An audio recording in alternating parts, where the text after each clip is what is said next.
All right, guys. This is Laine Lyles. This is our first CBJ athlete podcast talking about mental health performance, and I'm so excited to have one of my good friends and great athletes that I've worked with for about 3 years now, isn't it? Almost, almost 3 years. Yeah. Oh, good night. Time just moves fast.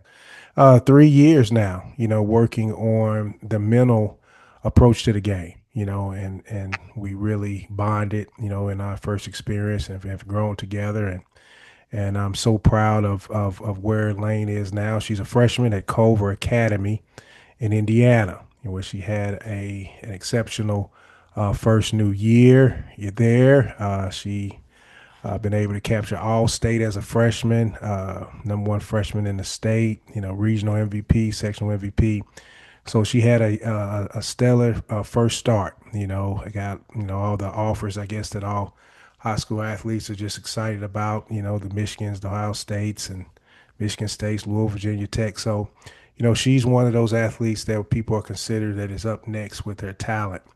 But we are focused on the mental performance part of the game. We get excited about athletes and we try to encourage them. I see a lot of posts and just about people trying to think that when it comes to the mental part of an athlete, the only thing they talk about is toughness, but they never talk about the mental health of an athlete and how that plays a part and for them to reach their full potential.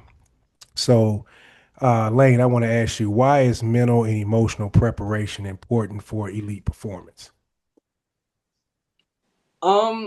I hear a lot that, like at least basketball in general or like any sport in general, 90% of it is mental. If you're not mentally prepared or not focused, then you're not gonna see, the I guess all the work that you put in be produced on the court or the field. Because in order to do that, you have to be mentally strong and prepared to make mistakes and be okay with it. I mean, how does that work though? I mean, you said prepared to make a mistake. I mean, that seemed like when you're going into competition, that's the thing that you worried about the most, you know. So how's that? How do you go about, approaching that? I don't know. I feel like obviously it takes time. Like it's not just gonna happen overnight, but I feel like from my experience, as a basketball player wanting to succeed like at a high level, I feel like making a mistake was one of my like you said, like something that people want to avoid. But Mm-hmm. I feel like you're not gonna have a perfect game. Like that's just not gonna happen. Okay. Like so being okay with, missing shots, players NBA, WNBA, they paid lots of money to miss shots and make mistakes, you know. Yeah. So That's yeah. I never thought about that. They getting paid more to miss a shot than the ones they actually do make. I mean, that is a that's a bar right there. I never even thought about that. That's a perspective. But I guess what you really getting paid for is your confidence. That your confidence that you can perform and how you prepare. And I think that's an approach that we all can take and learn from this. And what I'm saying, and facing that fear of failure and not doing well is, the confidence will always get you over. So when did you realize that was important for you to add, the mental and emotional preparation part of your game? Because I know you always been training. I mean, you train hard. That's probably one of the things I've respected about you most. So when it comes to the grind and preparing yourself physically, you don't mess around. But when was that moment when you was like, I need mental and emotional support to really take me over to the next level? honestly, whenever I was, you know, I can't. We've been working with 3 years, so probably during then, whenever I Okay. first got introduced to you, Okay. because I knew that I was training good enough to take myself to the next level, but it just wasn't like happening or like it wasn't being executed on the court. And I Mm-hmm. felt like it's like I know like physically like I'm prepared for this, like I've worked really hard for this, but Mm. I know it just wasn't something clicking mentally. And obviously like the confidence wise, that was something I struggled with for a really long time. Yeah, yeah. Just having confidence to just like, take shots. Hmm. So what was the thing that you learned from our conversation that made you feel like I can be confident to take the shot? Because I remember a little One bit of of the the things conversation, but what was it? definitely service to my team. Mm. That like sticks with me. How, Because you said that, me not taking, shots that I know how to make is doing a disservice to my team. And really me, shooting or doing things that I know how to do to benefit the team is right. like helping the team more than me not. Yeah, yeah. Well, yeah, I guess that was a moment, for you. And I think that's the thing when people really take the time. Like I said, I like how you use that word. It takes time because mental and emotional preparation is about taking the time to get to know who you are and what your personality is, and being comfortable with that personality and being confident with that personality, because that's the personality that's going to be out there on the court, right? So you've always had that nature of service and thinking of others first, right? And most time people think, on the court, it's like, well, you need to take the shot. All you thinking about is deferring. Or if I'm really servicing someone, I need to be deferring them and helping them get an opportunity to succeed. But not ignoring your contribution, with your own talent. So I think, like you said, taking that time to when you mentally, emotionally prepare, you take that time, the opportunity to get to know yourself and know how you can inject yourself and your personality into your talent. And when both of those things marry, that's when the magic happens. You know, that's when the magic happens. And I think that's what we see in you now, and it's just a beautiful thing to watch. So tell me this now, what three mental and emotional struggles do you see athletes face today? Definitely, definitely a big part of sports in general is confidence. Hmm. Like that is one of the main ones that I see a lot of, just like with my teammates or with Hmm. athletes around me. Uh, Confidence. Maybe like letting their parents or other play people or players dictate how their game is going to be, or like letting people get in their head. Oh, okay. And I feel like that also goes along with confidence. Okay. Uh, let's see. I'm trying to think of another one. It's a good question. I think we can just stop at Yeah. number one. I mean, the confidence. What is the barrier to confidence? What is keeping? I mean, we know we just talked about you, right? And uh, really embracing who you are as a person and how you see the world and how you see people and how you want to engage yourself, with your friends and your teammates. You have a service mentality, and that service mentality, we explored that it could be it's a valuable piece to your talent being displayed on the floor, right? We challenge that. So how can we help others? You know what I'm saying? To take that time to take that exploration and get that confidence.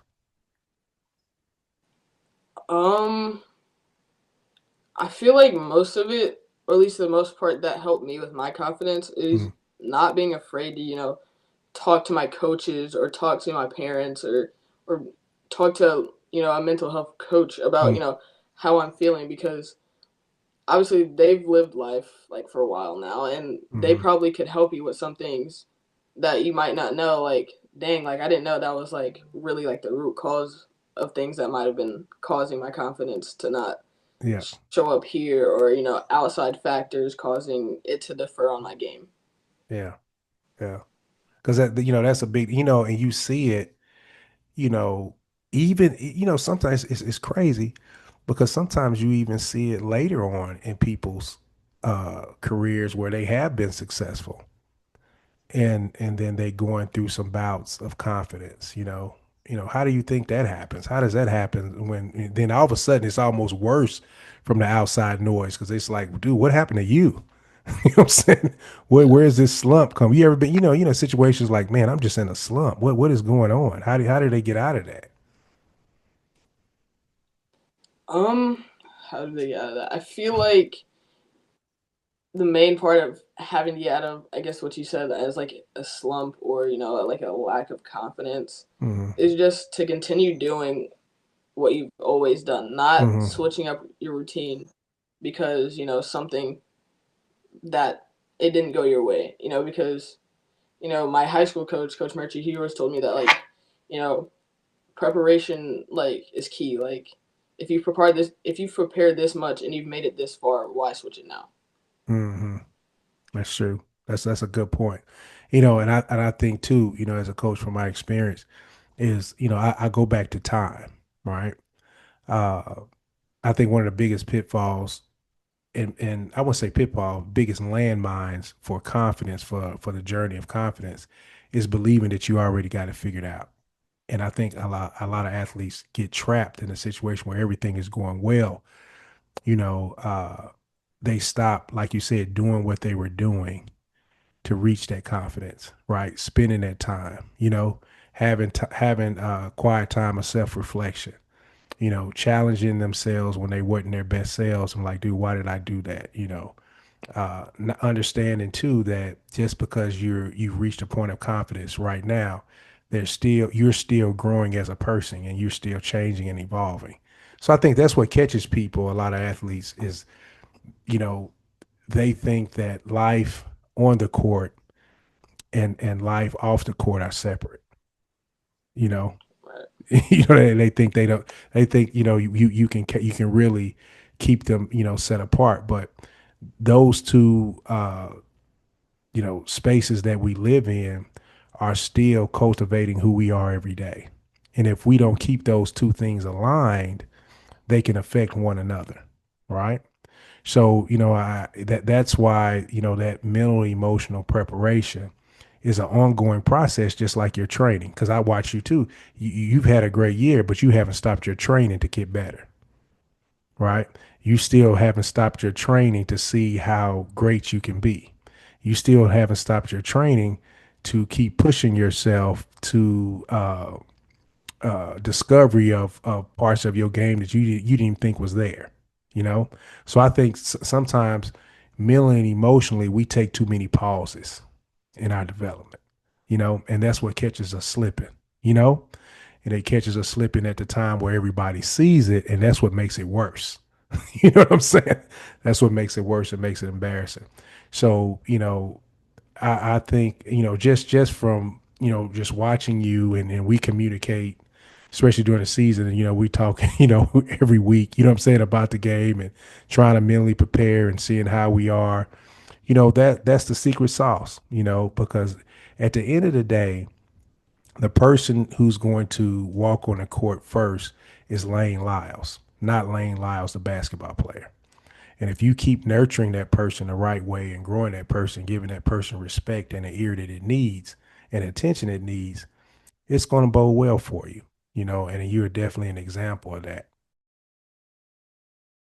Something where you are and how you plan on taking your game and Laine Lyles to the next level.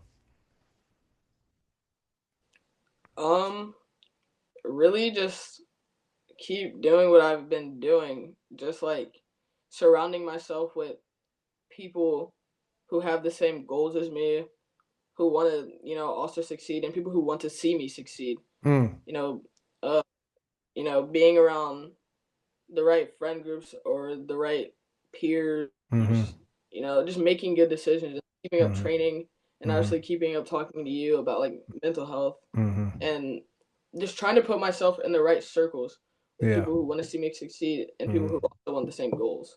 Okay, now you don't open up another conversation. Now, why? This is serious. This is serious because you said you want to put yourself around people that want to see you succeed. then why do young athletes, this is athletes that I can't even say young now because, Kevin Durant loves to do this. He likes to look at people on social media that wants to see him fail and not do well. Why are we addicted to that crowd of people to not see us do well? But we want to say that for people, we physically know. We're like, I don't want those people around me, but we want those people around me that we don't know on social media. Why do we keep looking at that? Because that's a big deal. Um, yeah, it is. I don't know. Maybe to bring like a fire to them to make maybe that's the way that they see themselves. Really like, oh, Mm-hmm. they said I couldn't do this, so let me prove Mm-hmm. it. Mm-hmm. Mm-hmm. And it may work for some people, it may not, Yeah. but I feel like that might be a reason why. Yeah. Yeah. Do you think that's a good way of doing that? I mean, some people Me it personally, might work, and some people, to be honest, from my professional opinion, I can see it really taking you down a spiral. Because what yeah, if you don't do well? You know, and then all of a sudden you're putting yourself down a situation where you're just playing for yourself and not for the right reasons. all right, yeah, You know what I'm saying? You start pressing, right? You start pressing, you know, you start becoming something. You're not playing for your team, you're playing for yourself. You get what I'm saying? Because you yeah, I you get what you, you're saying. you forget who the real opponent is.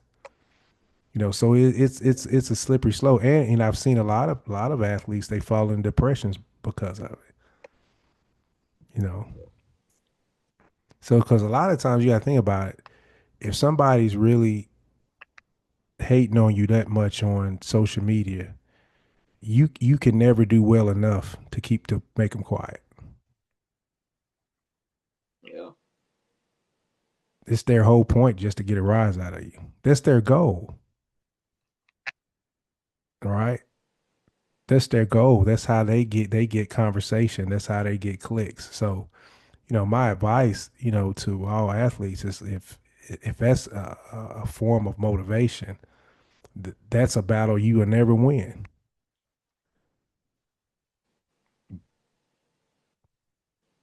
right? It's just, you know what I'm saying? So because for the person on the other end, they're winning because you're still, because they're still living rent free in your head. yeah, Yeah, they're winning all the time, right? They're winning even when you do well because they that you know that you can do you can never do enough for them to shut them up.